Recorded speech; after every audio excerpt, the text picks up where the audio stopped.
Welcome back to the channel. In today's video I'm going to be reflecting upon one of the Six Nations matches from last weekend between Ireland and Wales. A match in which Ireland ended up winning quite comfortably in the end, securing a bonus point in the dying minutes, despite a spirited effort from Wales in which they really did put their all into the game, but ultimately the ability and skill gap overall was just too great to overcome. In this video I'm going to be rating each of the players' performances, giving them a score out of 10, as well as picking a man of the match. These are the sorts of videos in which I really do enjoy reading the comments in the comment section down below. Please let me know your opinions on my scores. Which do you agree with, which don't you, and most importantly why you don't agree or why you do agree, as that's the real key bit which sparks some really good debate, which is always interesting to hear. I'd really appreciate it if you could subscribe to the channel as well whilst you're leaving a comment, and if you could turn the notification bell on, that would be even better. Just gives you a notification every time I upload, which I would really appreciate. We'll start off with the front rows. An area in which Ireland showed massive dominance. I'm going to be giving Porter an 8.5, Sheehan an 8.5, and Furlong an 8.5. Now, I actually thought the sort of standout performer in this front row was Dan Sheehan, but so he was sort of at a 9, maybe 9.5, but the line-up darts was one area in which sort of let his score down a little bit. Not quite an area in which Ireland would have really wanted to watch back on Monday morning. Despite winning the game comfortably, that was the one area they'd like to really turn up. Despite that, the reasons why the scores are so high was an absolutely emphatic scrummaging performance. Multiple penalties really made the Welsh front row look like a sort of club team. Really powerful in the front row, and got multiple penalties. In terms of Wales' front row, unfortunately, due to the scrum penalties, that has to be reflected in their scores. To be fair, 6.5 is like an average score, like an okay performance. So they're not too far below that because they really did show a lot of heart and they really did work hard in defence. But the scrummaging did let the front rowers down, and that was an area in which Ireland showed real dominance. And then in terms of the second rows, with McCarthy and Byrne for Ireland, both for me, I'm going to go McCarthy an 8.5 with Byrne at a 9. Although it wasn't sort of their best performances, I felt like McCarthy especially, when it came to the sort of spark Ireland needed, when they were losing shape and getting a little bit sloppy, he was the player which added that extra power, the extra ball carry, that really did get Ireland over the advantage line. You saw that when they were sort of 5 metres out from the Welsh line. If Wales put in a really good defensive set, McCarthy was often the forward to really just turn the screw and get them that one bit closer to the try line. And then Byrne, as ever, was brilliant. Got the late try against Wales, and although the expectation of Ireland was to just completely destroy Wales, I think you have to give a lot of credit to the fact that the Welsh really did show a lot of pride and grit in their defence. So you have to still give credit to Ireland for beating Wales in the way that they did. And then moving into the back row for Ireland, or sorry, I haven't done the Welsh second row. I'm getting a bit ahead of myself. A 6 for Jenkins and a 5.5 for Beard.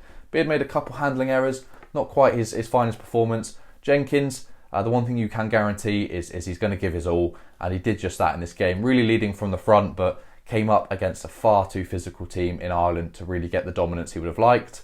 Then, as I said, moving into the Irish back row, not the best performance from Josh van der Flier, I have to say, in the back row, so he's getting an unusually low score of a 7. I'm going to give O'Mahony a 7.5 and Doris an 8.5. Doris is always just a standout performer for the Irish. The talisman, if you like. He can sort of perform just as well with the captaincy responsibilities in previous games. I don't think he had it in this game, and he still lived up to the expectations. So a real quality player. Sometimes when you give a player captaincy, it does affect their performance. They have that extra responsibility, and it takes away from their own game. But Doris isn't a player like that. O'Mahony and Josh van der Flier, 7 and 7.5 are still like really decent, solid performances. I felt Josh van der Flier had a bit of a quiet game. I don't feel like he's quite hitting the heights of obviously 2021 where he was World Player of the Year. You can't expect him to replicate that year on year, but I just felt he was a little bit quiet in this game. A few less tackles and involvements than you usually expect. Sometimes the sort of unsung work of the sort of breakdown clear-outs isn't recorded statistically, so maybe that's sort of why I wasn't noticing as much. But yeah, just a little bit of a lower score for Josh van der Flier. O'Mahony, he's usually he is one of the most consistent performers in that Irish shirt, and he does replicate that once more. Really emotional performance. like usual, really throws his body about, so fair play to him.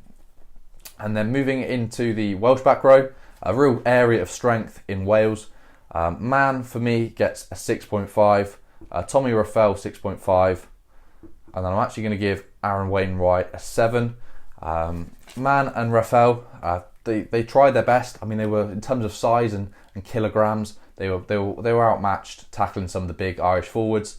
But they still did throw their body weight around and defend really, really valiantly. And then Wainwright at number 8, really good ball carrier, really puts his all into everything. And he hit a real nice, I think it wasn't a spiral kick, but a real nice end over end kick, which gained, well, some good field position. So he gets extra points for that. In terms of the back line, for me, Jameson, Gibson Park and Jack Crowley both get 8s.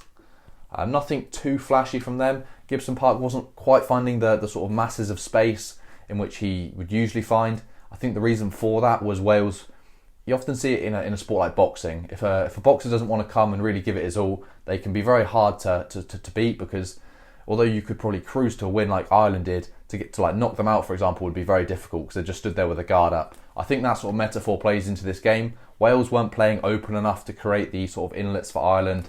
And yeah, when it came to defence, Wales put their 100% of effort into defence and not much into attack. So that probably sort of reflects in the scoreline and not being a huge Irish blowout, but decent performance from Gibson Park nonetheless. And then Crowley, an 8, really good goal kicking. Although I did feel like the sort of world-class backline of Ireland was a little bit clunky at times. Passes not always sticking or not always in front of the man. But yeah, a real solid performance nonetheless. And then in terms of Wales, the halfbacks, they didn't really get an opportunity in attack to show what they could do. Thomas Williams had a few little sparks, so he gets a 6.5, and then Costello gets a 6. I thought Wales could have at one point gone for the post just to try and put a bit of scoreboard pressure onto Ireland, but they didn't. Costello's actually a pretty good goal kicker, so I was surprised he didn't try and use that in the game.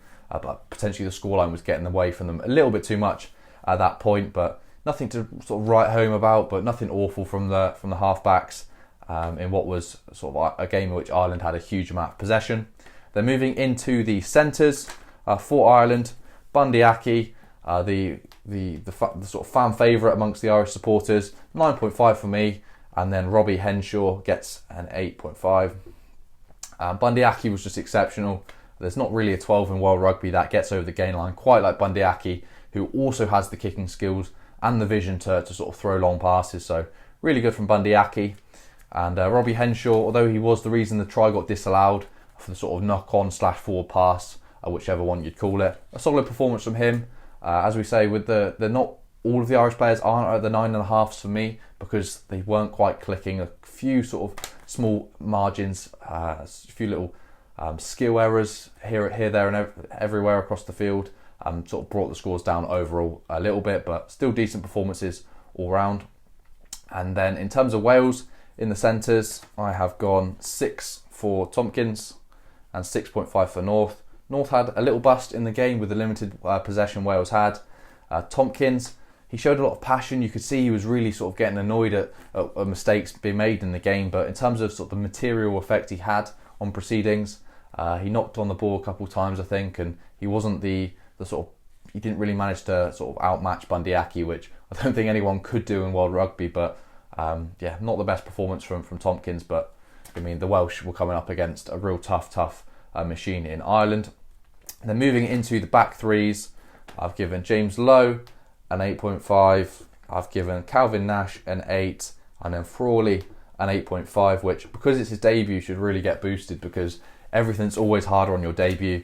The pressure ramps up, etc, etc. James Lowe, just his usual self, good boot on him. Didn't get as much sort of space to run in the green grass of the Aviva Stadium, but he still had a solid game. Kicked the ball really well. Maybe he was an 8. Maybe I'm being a little bit generous. He obviously scored his try, took his try well. But outside of that, wasn't a huge amount of involvement. But the game was a little bit scrappy in parts, so you can't blame him too much for that. Calvin Nash, solid as always. I felt like he was getting, the one thing I'd say is was getting caught behind the game line a little bit more than usual. He likes to cut infield, and he often found himself getting tangled up a little bit, but Wales didn't really afford him too much space, and the space that he did have, he usually took. So solid from Calvin Nash. And then at fullback, Kieran Frawley, he took the sort of kicks really well. He contested really well, and then he scored his try, which is always a nice way to finish off your debut. So fair play to Frawley, top stuff. And in terms of Wales, in terms of the back three, sort of the same sort of theme of sixes really. 2 sixes for Dyer and Adams, and then an impressive 7.5 at fullback for Winnett. I thought he was really exceptional in the game.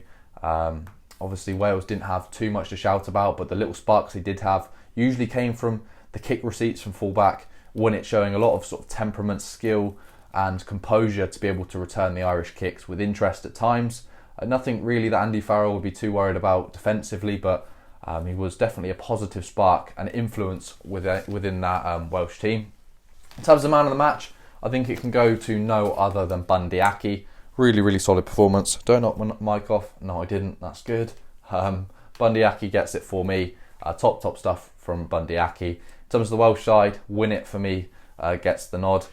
Some good stuff from fullback. In terms of the Irish forwards, who stood out? It always tends to be Doris, although the second rows have a shout for that. McCarthy's been looking really strong, real promising Irish second row. And saying a promising Irish second row sort of sounds like I'm saying he's young and up and coming, but I think you can maybe not quite put him on the same sort of calibre as Byrne, but I mean, give him a few more games and he could well be there.